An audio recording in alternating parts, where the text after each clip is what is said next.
Hey, what's popping guys, what's good? Another full card UFC predictions video to make. This one's going to be Mackenzie Dern taking on Angela Hill, and it's also going to be my 200th UFC breakdown, so let's go. Now looking at my bets from last week, I didn't make profit, but I went 1-1, so not really a bad card. Anytime you can break even over losing, it's always going to be a much better option. However guys, looking at the MoneyCity champions, so many MoneyCity champions. Amen.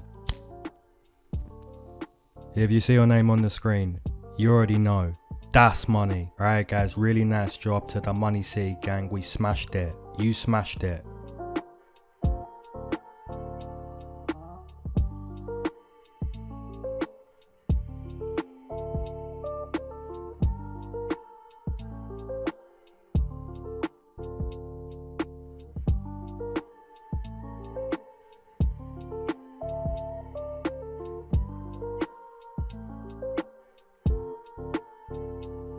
Alright, first matchup on this card, we've got Takashi Sato taking on Themba Gorimbo. Themba Gorimbo debuted not long ago against AJ Fletcher, where he basically tried to out-grapple AJ in that matchup. But essentially, he did get taught a lesson in the grappling by AJ Fletcher, so not a great debut for Themba Gorimbo. But guys, his opponent this time round isn't as good on the mat compared to the grappling skills AJ Fletcher has. So there's going to be more potential for Themba to find success on the mat if he does choose to grapple this time. Now guys, on the flip side, Takashi Sato's not been too great in the UFC so far. You know, against Gunnar Nelson, he was controlled on the mat. Against Miguel Baeza, you know, got submitted in that fight. My prediction with this matchup, guys, I think Takashi Sato has to win. Like, literally needs to win this matchup, because if he doesn't, he's going to be 2 wins, 5 losses. I think his speed is probably his best attribute, and maybe he can show that against Themba Gorimbo, you know, show some good footwork, show some good speed.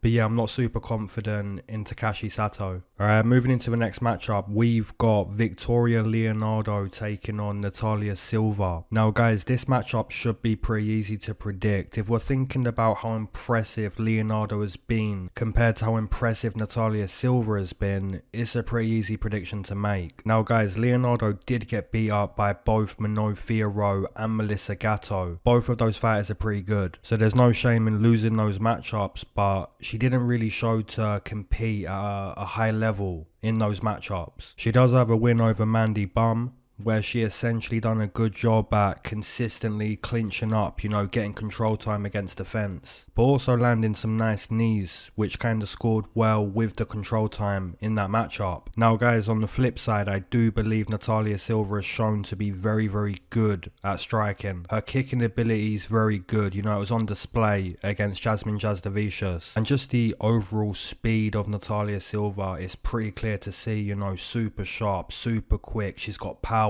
So guys, based on all the evidence we've got available, I do believe Victoria Leonardo will try to clinch with Silva. You know, she's not going to really find a lot of success in the striking. The kicks of Natalia Silva, the footwork and the speed, those things are going to be big problems for Victoria Leonardo in the striking. So yeah guys, for me it's a pretty easy prediction to make. I'm going to side with the Taekwondo player, the striker, and that's going to be Natalia Silva to win this matchup. I think she's been pretty good. So yeah, give me Silva. Alright, moving into a matchup between Chase Hooper taking on Nick Fiore. Now guys, this is actually a very interesting matchup because you've got two very decent jiu-jitsu players. We know that Chase Hooper has been practicing jiu-jitsu for like all of his life, pretty much. It's literally like the only thing that Chase Hooper is actually good at. Like guys, his striking defense is basically that of a blind man. You know, kind of similar to Darren Elkins. His striking offense is pretty bad. He's not exactly a good wrestler.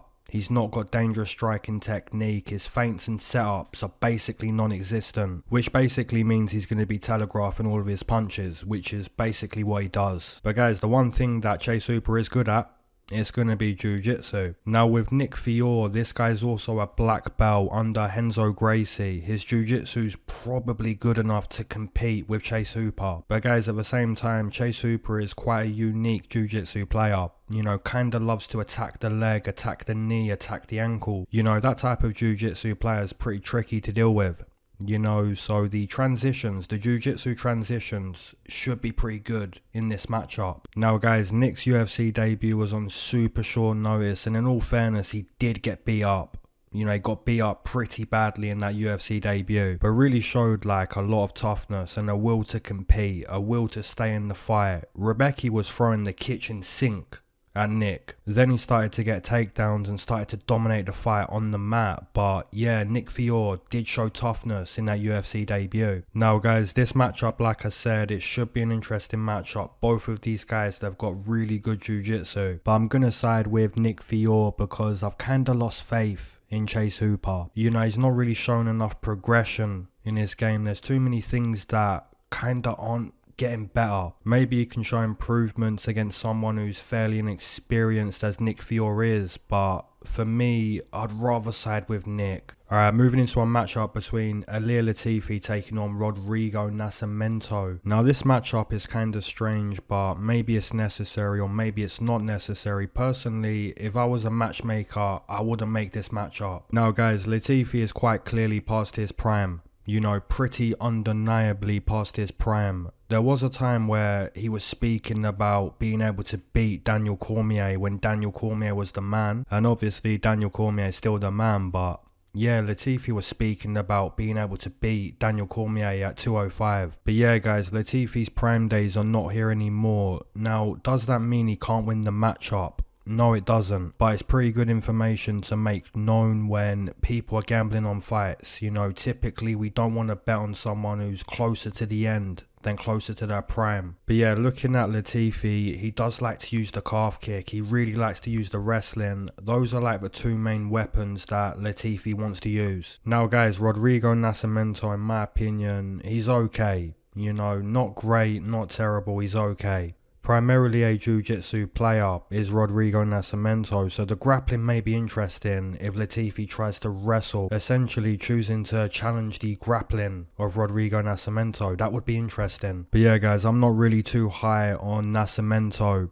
You know, he's probably the better pick to make in this matchup. You know, his jab was pretty good against Tanabosa, so hopefully if he can get that going again, look to step in with the jab. Constantly negate the space that Latifi wants to use to throw the calf kicks. If Rodrigo can kind of step in with the jab and his grappling's on point, maybe that's the prediction to make because Latifi's like 40 years old. You know, he's past his prime. So yeah, my prediction, I'm going to side with Rodrigo Nascimento. Alright, moving into a matchup between Orion Cosce taking on Gilbert Urbina. Now guys, Orion Cosce's UFC debut was essentially Cosce wins round 1 by holding Philip Rowe against the fence. And also being able to take Philip Rowe to the mat. You know, control time was the reason he won round 1. But then round 2 starts and there's really no other way of saying it. He got clipped. He got dusted. Against Blood Diamond, he was able to win the fight 2 rounds to 1 with the wrestling being the result early in the fight and late in the fight. But in the middle of the fight, he was getting teed off on, you know. That second round for Blood Diamond, it was good. You know, he was doing some good work with the striking, which is basically what Philip Rowe done in round 2. So yeah, round 2 for Orion Cosce, it kind of seems to be a bad round, you know, kind of fatigued. Now guys, Urbina on the flip side, I'm not really sure just how good Urbina is at the moment. You know, he's only 6-2 as a professional. He did lose to Brian Battle, but Brian Battle's looking good. You know, against Gabe Green, dusted real quick. In my opinion guys, this matchup is pretty much a 50-50 matchup. I wouldn't really advise putting your money on this matchup. So yeah guys, give me Urbina to win the matchup. Give me the underdog, but yeah, no bet. Alright, moving into a matchup between Karolina Kowalkkiewicz taking on Vanessa Demopoulos. Now guys, thank goodness that Karolina was able to put an end to that 5-fight losing streak. She's now on a 2-fight win streak. However guys, just because Karolina has gone back to back with wins, it doesn't mean she's suddenly in the prime of her career. You know, it's not like a Glover Teixeira resurgence. It's not anything crazy like that. However guys, we've still got to kind of ask the question, can Karolina beat a former stripper at this point in her UFC career? Now the opponent, Lil Monster Vanessa Demopoulos, basically a grappler, a jiu-jitsu player, a black belt. Her groundwork is probably what she's best at. Her physicality is kind of noticeable, you know, very strong. Her ability to kick the opponent is also pretty noticeable, but I wouldn't really say she's like an elite kicker. You know, she's not like a high level Muay Thai pro. Now guys, if this matchup stays on the feet, I would kind of expect Karolina to do better. You know, even at this point in her UFC career, I think she's probably gonna use a better jab. Look to compete with Vanessa with the calf kicks and the body kicks. I do expect Karolina to kind of control the striking, the stand up. Now guys, Karolina did have a lot of success grappling with Silva Gomez, but like I said, Vanessa is a black belt in BJJ and she's physically strong, so more than likely Karolina will have to kind of sprawl at some point. Look to defend the double leg and the single leg that Vanessa's going to use, and there's a pretty good chance that Vanessa might be successful with the grappling because she's very strong. But yeah guys, like I said, if the matchup stays on the feet, I kind of favour Karolina. If it goes to the mat, I favour Vanessa. I'm going to side with Vanessa Demopoulos, but we need to see the physicality. You know, that's really the path to victory. Alright, moving into the next matchup, we've got the Chinese Maheshate taking on the Russian Santa Claus, aka Slava Claus. Guys, I like this matchup for one reason and one reason only. This is a striking matchup. You know, both of these guys are looking to strike. They're looking to kickbox when they go to the octagon. I've taken Maheshate in both of his UFC fights so far. Against Steve Garcia, showed a really nice slip back counter, and essentially the slip back counter did result in a nice round 1 stoppage, a good TKO stoppage. Now guys, against Rafa Garcia there was no slip back counter. You know, there were stepping elbows, which were pretty nice to see at times, but overall, he kind of struggled against such a dog. He was made to grapple, he was pressured a lot, and he kind of got beat by the more well-rounded fighter in Rafa Garcia. Now guys, Slava Claus on the flip side is an excellent striker. His boxing is pretty good. The body shots, the money, you know, the body shot they hit Dakota Bush with, real nice money. But yeah, so far if you look at Slava, he's kind of struggled with the grappling. You know, out grappled by Mark Diakisi, out grappled by Mike Davis, and that's really why I like this matchup, because I don't see Maheshate being able to grapple or dominate the fight with the grappling. I wouldn't even be shocked if Slava was the one grappling. You know, he's been working at Team Alpha Male, he's got a good camp, so if Slava chooses to grapple, I wouldn't even be shocked. But yeah guys, in my opinion, I think Slava, he's got good boxing, good kicking, and I think he should win this matchup. Hey guys, if you waited to smoke with me, that's an amen. If you've been smoking this whole time, that's a double amen. If you're not a smoker but you enjoy the smoke breaks, that's always been a triple amen. Let's go. Hey guys, much respect to the MoneyCity gang, much respect to the Smoke Break gang. 200th UFC breakdown, and you guys make the channel what it is. So yeah, shout out to you guys. Also a big shout out to the Patreon gang and the Discord gang. You guys are serious legends of the game. Now guys, my smoke break question is, who was the ref who decided to take a point from Ji-Yeon Kim like 2 minutes after the fight was already waved off? Whoever that ref was for the Ji-Yeon Kim fight, I want to personally say, like honestly, I hope that ref never refs again. And even the ref in the Cody Stamen and Andrade fight, that's another ref that kinda didn't know what he was doing. Some really bad refs. Alright guys, let's go. Alright guys, moving into the next matchup, we've got Michael Johnson taking on Carlos Diego Ferreira. Now guys, in my opinion, Michael Johnson is a very good striker, a good boxer. His hands are quick. He's not the most reliable because he is aging, he is getting closer to the end of his UFC career, but his boxing's good, his boxing's quick, and his takedown defense against Mark Diakisi, it was good. You know, it was the main reason why he won that matchup. And even against Jamie Mullarkey, you know, plus 200, and I did take him in that matchup, and he could have won that fight. You know, it was close. Now on the flip side, Carlos Diego Ferreira, this is a jiu-jitsu player, but he's not really looked too good in his most recent performances. And guys, Carlos Diego Ferreira is like 38 years old, so he's also going to be declining. You know, we spoke about this with Anthony Smith from last week. You get to a certain point where you're just not going to be getting better, you're only going to be declining, and that may be the point where Diego's at. But yeah, if Carlos can get Michael Johnson to the mat, he can probably win the fight. But if Michael Johnson's takedown defense is on point, then really I would want to be on the underdog. You know, the speed of the boxing, it could be the difference. So yeah, give me the underdog. Give me Michael Johnson to win this matchup. Alright guys, moving into a matchup between Buckley and Fialho. This is a good matchup, kind of difficult to predict. Now guys, if we're going to speak about what makes Buckley a good mixed martial artist, it's got to be the power. It's got to be the explosiveness. You know, the power's there. And he was doing okay against Chris Curtis, but kind of just kept his foot on the gas and got slept, got dusted. You know, the performance Buckley showed against Chris Curtis is kind of the reason I took KG against Chris Curtis. You know, it kind of showed that Buckley was really beating Curtis in the output, but like I said, he kept his foot on the gas and got dusted. Now guys, on the flip side, Andre Fialho's boxing is pretty good. You know, his jab's good, his 1-2's good.